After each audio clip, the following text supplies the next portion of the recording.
पर पानी में फिरती हुई नजर आई। सवाल यह है कि आखिर ये जंग कब रुकेगी, कब थमेगी। तो रूस यूक्रेन के बीच में बात नहीं बनी। दोनों देशों में तीसरे दौर की बातचीत भी आखिर किसी नतीजे पर नहीं पहुंची। बेलारूस में कल आपने देखा किस तरह से तीसरे दौर की यह बातचीत हुई थी। दोनों देश जंग खत्म करने पर आखिरकार राजी नहीं हुए।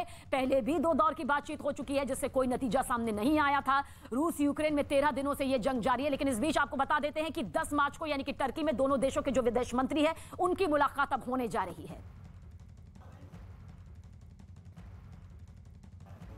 तो यूक्रेन में देखिए किस तरीके से तबाही का मंजर जो है बदस्तूर जारी है। आज 13वां दिन है और इन 13वें दिन के बीच में युद्ध विराम को लेकर जो बातचीत हुई है वो भी बेनतीजा निकलती हुई नजर आ रही है। लेकिन यूक्रेन के सामने रूस की क्या 4 शर्तें हैं वो आपको बता दें। यूक्रेन सैन्य कार्रवाई बंद करे, ये सबसे बड़ी शर्त यहां पर रखी गई है। इसके साथ ही यूक्रेन के संविधान में बदलाव हो, ये दूसरी बड़ी शर्त यहां पर रखी गई है। इसके बाद ही क्राइमिया को रूसी क्षेत्र की मान्यता दी जाए जिस पर कब्जा 2014 में रूस की सेना कर चुकी है। ये 3 बड़ी शर्तें। इसके बाद चौथी बड़ी शर्त यह है कि डोनेस्क और लुहांस्क को अलग देश माना जाए, क्योंकि इस वक्त देखिए आजाद मुल्क की मान्यता इस वक्त रूस देता हुआ नजर आ रहा है दोनों ही अलग अलग इलाकों को, लेकिन अब पूरी तरीके से अलग देश माना जाए, ये चौथी बड़ी शर्त रखी गई है। दोनों देशों के बीच में बातचीत लगातार जारी है लेकिन शर्तों के साथ, और ऐसे में दोनों देश झुकने को तैयार नहीं है। ये कह रहे हैं कि बिना शर्त के ही कोई ना कोई नतीजा निकलकर सामने आए।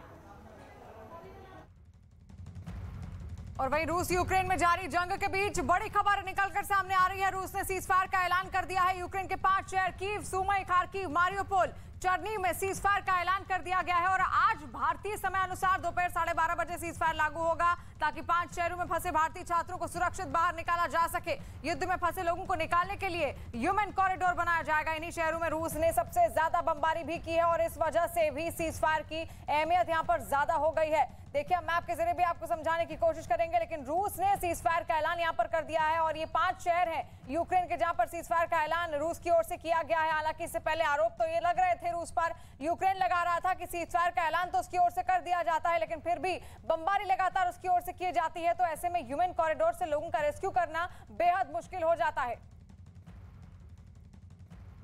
तो एक तरफ जंग लगातार जारी है लेकिन दूसरी तरफ वहां फंसे लोगों को किस तरीके से बाहर निकाला जाए, किस तरीके से उनकी सुरक्षित वापसी हो उनके देश में, इसको लेकर भी लगातार दोनों देशों के बीच में चर्चा जारी है। और ऐसे में अब आपको मैप के जरिए बताते हैं कि किस तरीके से मौजूदा स्थिति यूक्रेन की बनी हुई है। 5 शहरों में सीजफायर का ऐलान रूस की तरफ से कर दिया गया है। इससे पहले 2 शहरों में पहल की गई थी कि किस तरीके से वहां से लोगों को निकाला जाए, लेकिन अब देखिए कीव, चरनिव, सुमी, खार्किव, मारियोपोल, ये 5 बड़े ऐसे शहर है जो कि सीधे तौर पर 4 शहर जो है वो रूस के बॉर्डर से लगते हुए नजर आ रहे हैं। राजधानी कीव जहां पर इस वक्त देखिए सबसे ज्यादा घेराबंदी की जा चुकी है। प्राथमिकता यही है कि कीव को घेरते हुए आगे पूरी तरीके से कब्जा किया जाए, लेकिन अभी फिलहाल रूस ये स्ट्रैटेजी अपनाता हुआ नजर आ रहा है कि कहीं ना कहीं यूक्रेन पर प्रेशर बनाया जाए।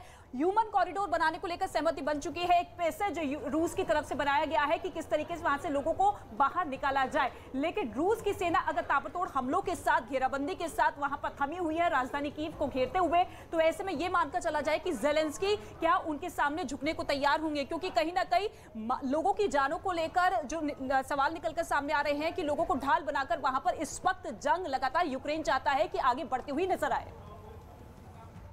और वहीं यूक्रेन की राजधानी कीव पर रूस की सेना के हमले और तेज हो गए हैं। 13 दिनों से जारी जंग में रूसी सैनिक भले ही कीव के बेहद नजदीक पहुंच गए हो लेकिन वहां अब उनका कब्जा नहीं हो पाया है, लेकिन अब उसने शहर के आसपास गांव को भी निशाना बनाना शुरू कर दिया है। और ऐसा ही एक तस्वीर सामने आई कीव के पास के एक गांव से जहां रूस के मिसाइल हमले में एक चर्च आग की लपटों में घिरा हुआ दिखाई दिया। आग ने चर्च के एक बड़े हिस्से को अपनी चपेट में ले लिया और उससे उठता हुआ काला धुआं कई किलोमीटर दूर तक दिखाई दिया। इस दौरान एक आदमी तेजी से चलते हुए चर्च की तरफ बढ़ता नजर आया, जबकि उसके पीछे ही एक और आदमी इस पूरी घटना का वीडियो बनाता हुआ नजर आया और बताया गया कि रूस के हमले में चर्च पूरी तरह से तबाह हो गया है।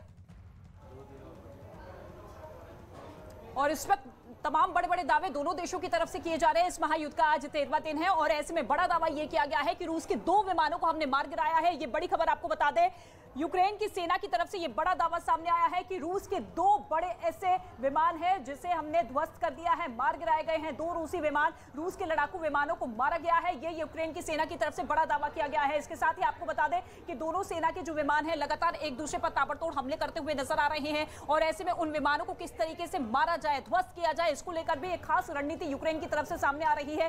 राजधानी कीव में जहां पर सबसे ज्यादा इस वक्त मौजूदा स्थिति में हमले हो रहे हैं, रूस के 2 लड़ाकू विमानों को मारने का दावा अब यूक्रेन की तरफ से किया गया है कि देखिए नुकसान पर नुकसान हम रूस को पहुंचा रहे हैं। और ऐसे में दूसरी तरफ रूस की सेना पूरी स्ट्रैटेजी के साथ राजधानी कीव को घेर कर बैठी हुई है।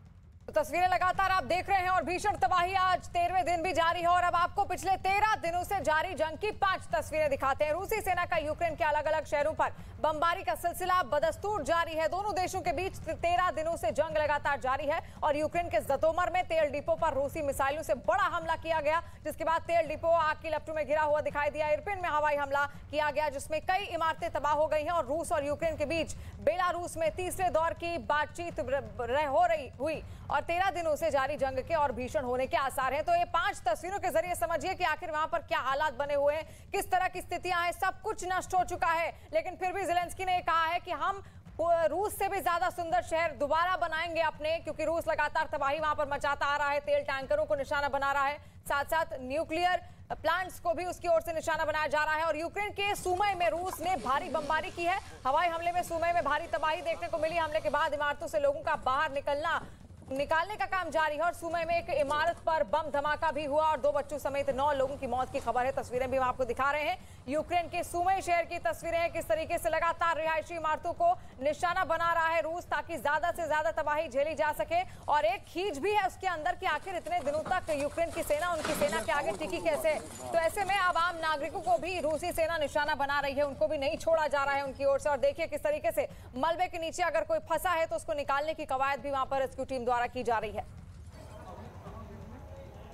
तो देखिए युद्ध की आंच जो है वो लगातार बढ़ती हुई नजर आ रही है और ऐसे में अब बैरकों को भी निशाना बनाया जा रहा है। लोग अपने आप को महफूज रखने के लिए बंकर बैरक में अपने आप को वहां पर पहुंचाते हुए नजर आ रहे हैं, लेकिन अब रूस की सेना बैरक पर भी हमला कर रही है। बड़ी खबर आपको बता दें, यूक्रेन में बैरक पर हमला किया गया है। मिकोलाइव में बैरक पर मिसाइल से हमला किया गया है रूसी सेना की तरफ से। इस वक्त की बड़ी खबर सामने आ रही है और इस हमले में 8 लोगों की मौत हो चुकी है, 8 लोगों की जान जा चुकी है। इस हमले में कई लोग इस वक्त घायल भी हुए हैं इस हमले में, जो कि रूस की सेना की तरफ से किया गया है। इस वक्त देखिए भारी तादाद में लोग जो है बैरक में मौजूद है कि किसी तरीके से उनकी जान बच जाए। जिस तरीके से लगातार वहां पर भीषण युद्ध जारी है, ऐसे में सबसे बड़ी प्राथमिकता इन लोगों की, वहां की सरकार के प्रशासन की यही है कि इन लोगों की जान किसी भी तरीके से इन हमलों से बचाई जा सके। लेकिन अब बैरक पर ताबड़तोड़ हमले किए जा रहे हैं जिसमें 8 लोगों की मौत हो चुकी है, कई लोग घायल हुए हैं। और वहीं रूस और यूक्रेन के बीच भीषण जंग लगातार जारी है। रूसी हमले में कीव, खार्किव और इरपिन में कई इमारतें खंडहर में तब्दील हो गई हैं। लोग खौफजदा होकर देश छोड़ रहे हैं। इरपिन में हवाई हमले के बाद जो तस्वीरें सामने आई वो डराने वाली भी थी और भारी गोलीबारी की वजह से एक इमारत को काफी नुकसान भी वहां पहुंचा है। इमारत में सब कुछ बिखरा हुआ नजर आया, जिसकी तस्वीर भी हम आपको दिखा रहे हैं। वहां से तमाम ऐसे वीडियो सामने आ रहे हैं जो मानवता को भी शर्मसार करते हैं, क्योंकि जो आम नागरिक हैं उनको बेहद नुकसान पहुंचा है और कई नागरिक इसमें मारे भी गए हैं और इसी वजह से उनका रेस्क्यू भी लगातार हो रहा है। और इरपिन शहर का भी कुछ ऐसा ही हाल है, क्योंकि लगातार रात भर वहां पर बमबारी हुई और एक तरीके से घेराव कर लिया गया है रूसी सेना द्वारा यहां पर। और घरों को किस तरीके से निशाना उसकी ओर से बनाया जा रहा है, तस्वीरें आप देखिए। कभी इन घरों में लोग रहा करते थे, लेकिन आज यहाँ पर सब कुछ खंडहर हो चुका है।